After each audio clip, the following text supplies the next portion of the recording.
아프리카의 사막에 가면은 몽구스라고 하는 아주 특별한 동물이 있습니다. 우리나라에는 없습니다. 이 쪽제비 같이 생긴 자그마한 동물인데요. 이 고양이과에 속한다고 합니다. 그러니까 그저 쉽게 고양이만 하다 생각하면 됩니다. 이런 몽구스라고 하는 것이 있는데 그건 애굽에도 있고 인도에도 있습니다. 그 외에 다른 나라에는 별로 없습니다. 이 몽구스라고 하는 이것은 뱀이나 지렁이를 먹고 삽니다.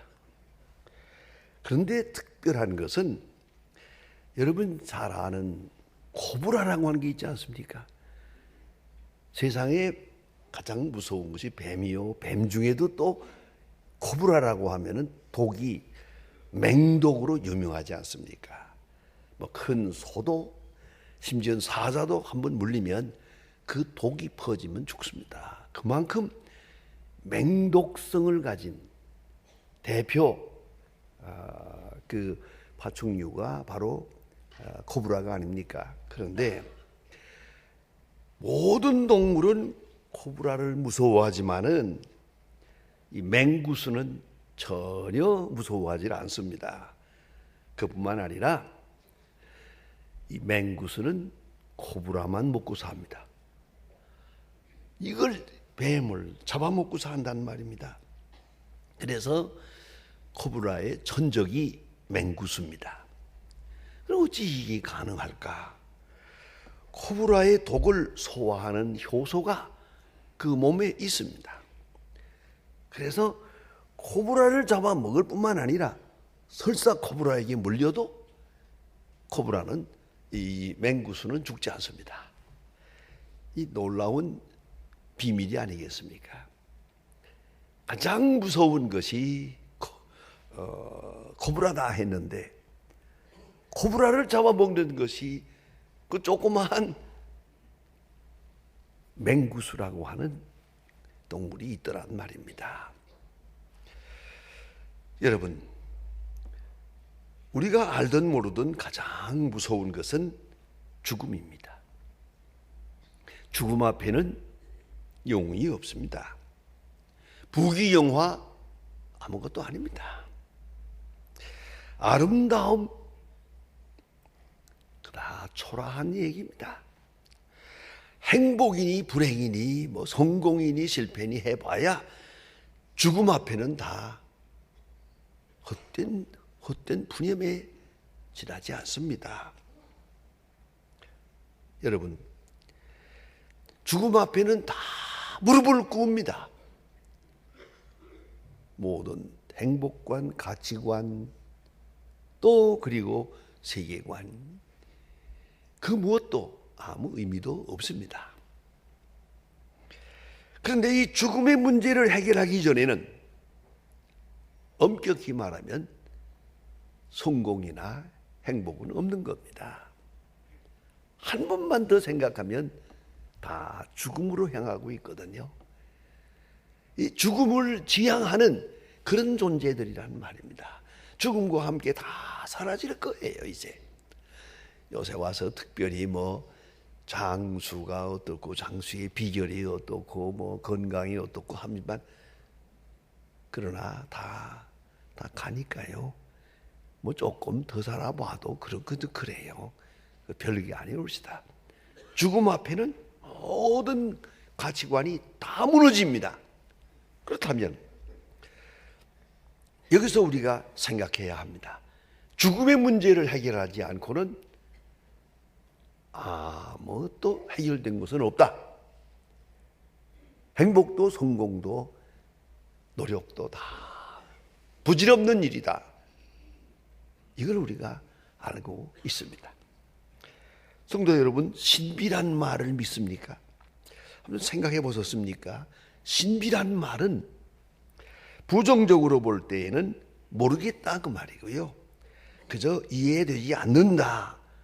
이해되지 않기 때문에 잘 모르겠지만 뭐 그런 일은 없다. 이렇게 생각하는 것이 아주 신비입니다만은 그건 부정적인 자세고, 긍정적으로 이해하면은 신비라는 것은 다만 모를 뿐이다. 모를 뿐이지 사실은 있는 거다. 내가 경험하지 못했을 뿐이지 없는 것은 아니다. 어떻게 생각하면 내가 경험하는 것이 확실한 게 아니라 경험 못한 세계가 더 확실한 것이다. 내 경험이나 내 이성으로 증명되지 않기 때문에 더 확실하다. 이 터툴리안의 유명한 변증학입니다. 역시 생명은 신비롭습니다. 보세요. 출생이 신비롭습니다. 성장이 신비롭습니다. 또 이 생명이 죽습니다. 죽음이라는 것이 도대체 뭡니까? 저는 호기심도 있고 궁금해서 이 죽음의 심리학에 대한 책을 비교적 많이 읽었습니다. 엘리자베스 큐블러의 죽음의 심리학 있는 대로 찾아서, 또 고맙게도 제가 미국 공부할 때 그분을 한번 만났습니다. 이 할머니를. 한평생 죽음에 대해서 연구한 것. 그 책에서도 그렇고 만나서 들어보니 정말 신비로운 거예요. 죽음이야말로 신비로운 것이에요. 그런가 하면 한 단 더 넘어가면 부활이 또한 신비로운 것입니다. 여러분, 부활이 있다 없다 생각하지 마세요. 믿을 수 있다 믿을 수 없다 생각하지 마세요. 그 교만한 생각이에요. 애당초부터 생명 자체가 신비로운 것이에요. 그 리얼리티에 대해서, 그 실제에 대해서 아무 의심도 하지 마세요. 그것이 얼마나 어리석고 미련한 짓인지 모릅니다. 여러분, 지혜라는 것이 뭡니까? 지혜라는 것은 앞으로 다가오는 죽음을 아는 것입니다. 어리석은 사람과 지혜로운 사람은 죽음을 알고 사는 사람, 죽음을 모르고 사는 사람. 이 세상이 영원한 것처럼 생각하는 사람, 그 미련한 인간이고, 모든 것이 다 사라진다는 걸 알고 살면 그 사람이 지혜로운 사람이에요. 그렇지 않습니까? 건강도 무엇도 말이에요. 게다가 더더욱 여러분 어리석은 짓 하지 맙시다. 그저 보약을 먹으면 안 죽을 줄 알고 미련한 생각하지 맙시다. 제가 잘 아는 분 한 분이 있는데요. 그건 뭐 그렇게 개인적으로 아는 건 아닙니다만은 그 부인하고 남편이 늘 가게에 같이 나와 일하는 걸 보았는데 그 부인이 안 보여요. 근데 그 부인이 저와 동갑이라서 그 말할 때마다 반갑다고 늘 그래 해줬는데 안 보여서 물어봤더니 그 할아버지 얘기가 할망구가 내 말 안 듣다가 지금 병들어 누웠다고 그래요. 왜 그러냐 그러니까 이 가게에서 가는 사람 오는 사람들한테 자꾸 귀동냥을 들어가지고 많은 말을 들어서 몸에 좋다는 거 그냥 있는 대로 다 사다 먹었는데 마지막에 병이 들었는데 병목이 뭐냐면 보약 중독증. 그래서 지금 누워서 못 일어난다고. 이 할망구가 내 말 안 들었다고. 만날 때마다 그런 얘기를 해요. 내가 그 할머니에 대한 가끔 문안을 하면은 한 번씩 욕을 한다고요. 여러분 그만해 두세요. 어차피 갈 건데 그냥 곱게 갑시다. 이런 생각 자체가 아니 조금 더 살면 어떻고 덜 살면 어떻습니까? 그게 무슨 대단한 대수입니까? 그러니까 여러분 죽음에 대한 것을 제일 중요한 것이 큐블러의 말하는 거예요. 어떻게 액셉트 하느냐는 거죠. 이걸 어떻게 잘 수용하느냐. 그리고 수용한 다음에 그리면 남은 이제 뭘 해야 되겠느냐. 이걸 생각하는 게 인간이지. 안 죽으리라고 생각하고 오래 살아야겠다고 뭐 그런 얘기 하나가 아닙니다. 제가 가끔 이렇게 집회도 가든가 또 뭐 세미나도 가든가 우리 후배들 목사님들을 만나면 그런 생각을 많이 해요. 만나면요, 목사님 참 건강해 보입니다. 건강하십니다. 그래요. 아직까지 그저 쓸만하다고. 그래서 제가 뭐 일하는데 지장 없으니까 감사하게 생각한다고 그러면 거기까지만 말하면 좋은데 이 후배들이 꼭 그 다음 말을 합니다. 목사님 보좌하니 100세 살겠습니다. 그래서 징그러운 소리 하지 마라. 그게 무슨 소리냐. 여러분 그거 별거 아닙니다. 여러분 너무 뭐 장수한 사람 부러워하지 마세요. 그 사람 그까지 사는데 얼마나 고생하고 사는데 그 소리 하지.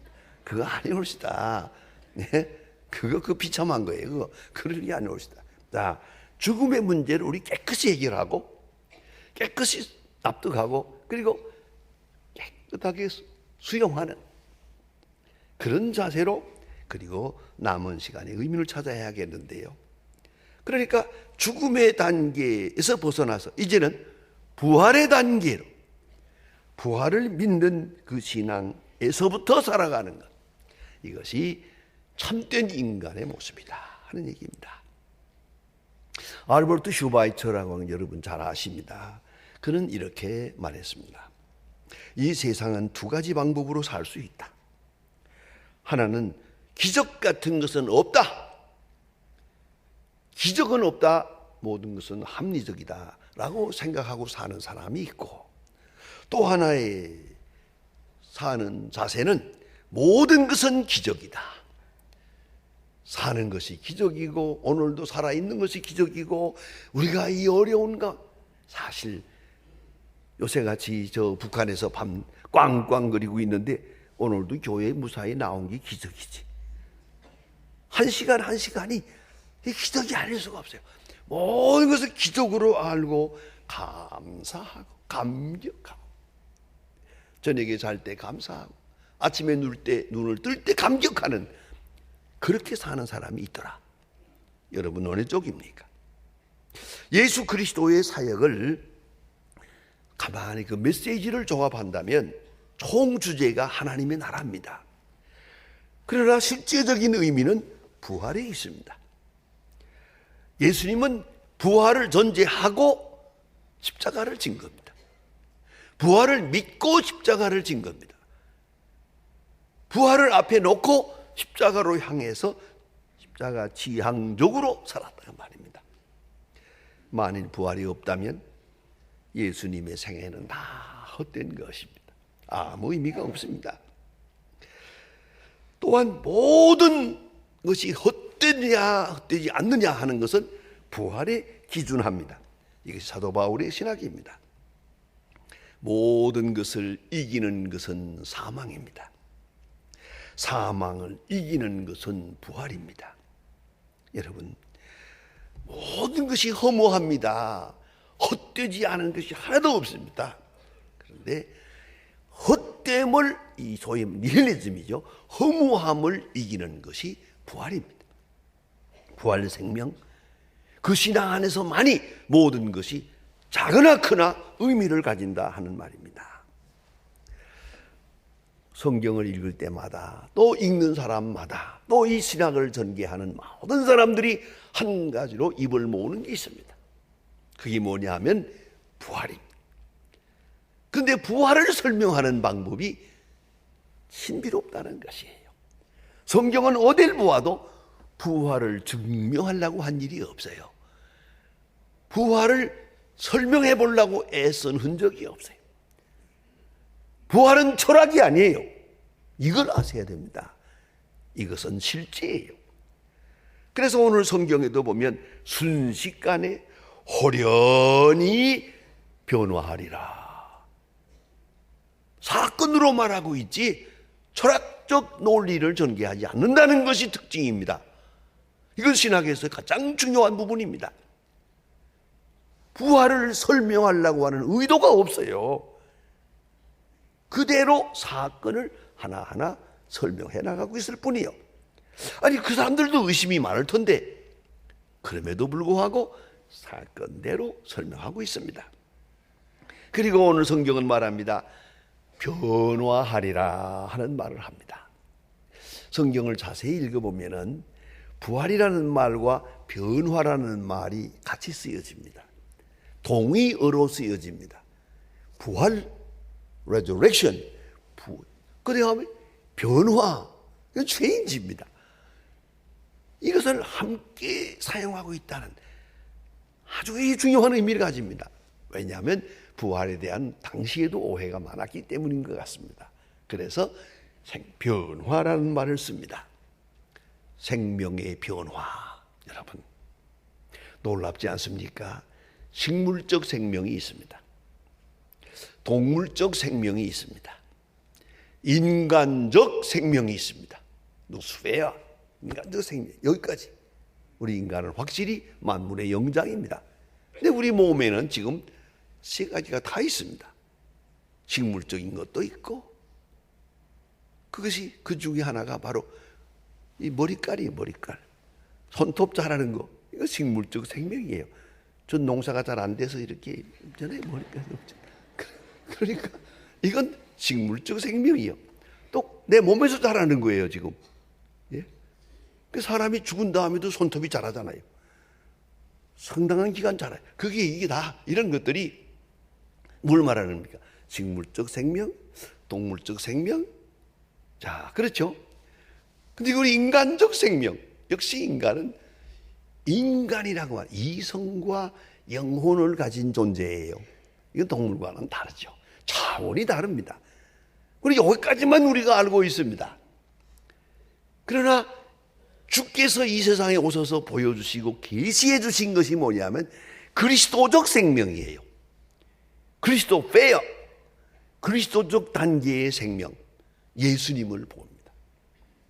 예수님의 나심, 예수님의 생애, 예수님의 사역, 그뿐 아닙니다. 예수님의 죽으심, 예수님의 부활. 그를 통해서 우리에게 참 생명이 뭐냐? 인간적 단계를 벗어나서 그리스도적 단계의 생명을, 이것을 성경은 뭐라고 하느냐? 첫 열매가 되었다 그랬죠. 첫 열매. 그가 첫 열매를, 첫 문을 열었어요. 이제 우리가 다 같이 그리스도와 같은 생명으로, 그래서 그리스도와 함께 가요. 그래서 빌립보서 3장 31절에서 말합니다. 우리도 그리스도와 같이 변화하리라. 그리스도와 같이 변화하리라.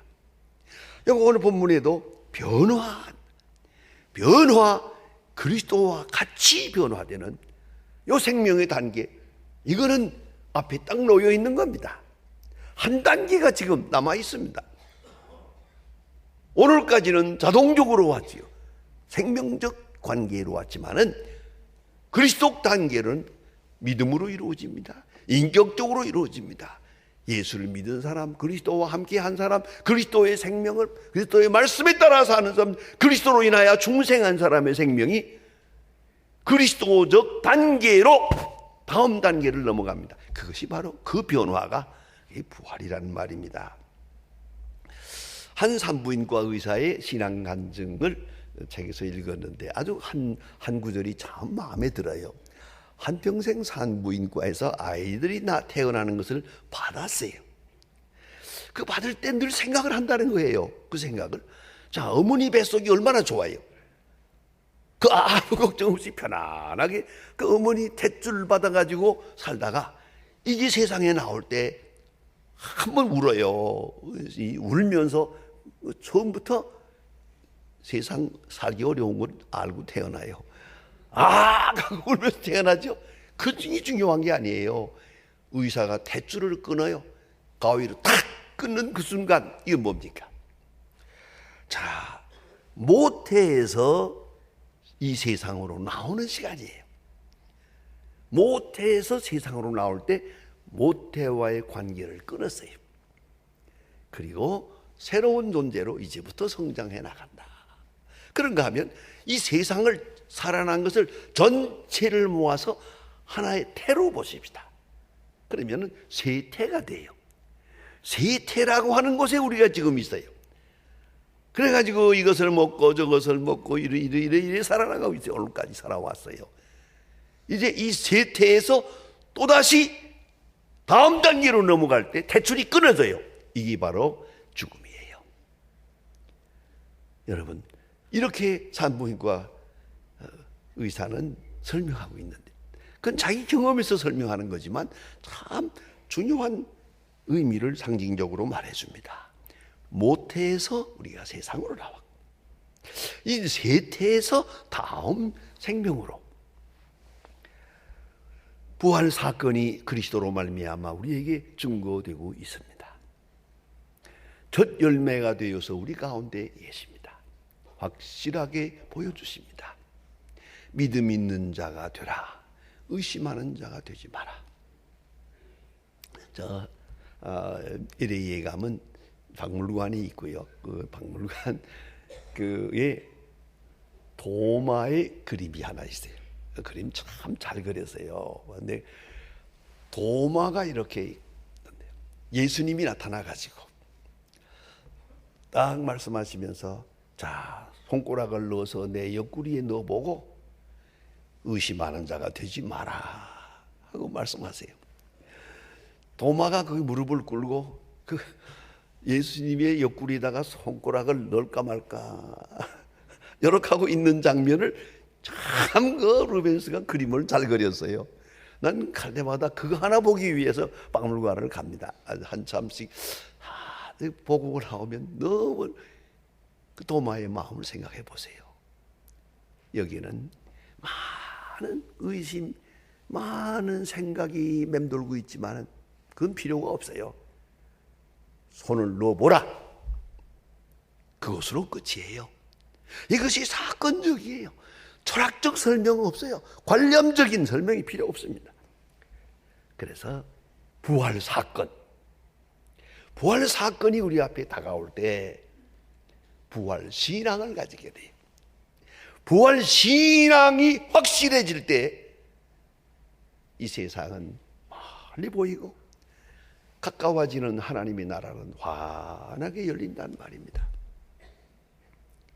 스데반처럼 말입니다. 스데반이 하늘을 우러러봅니다. 순교하는 순간에 하늘을 우러러봅니다.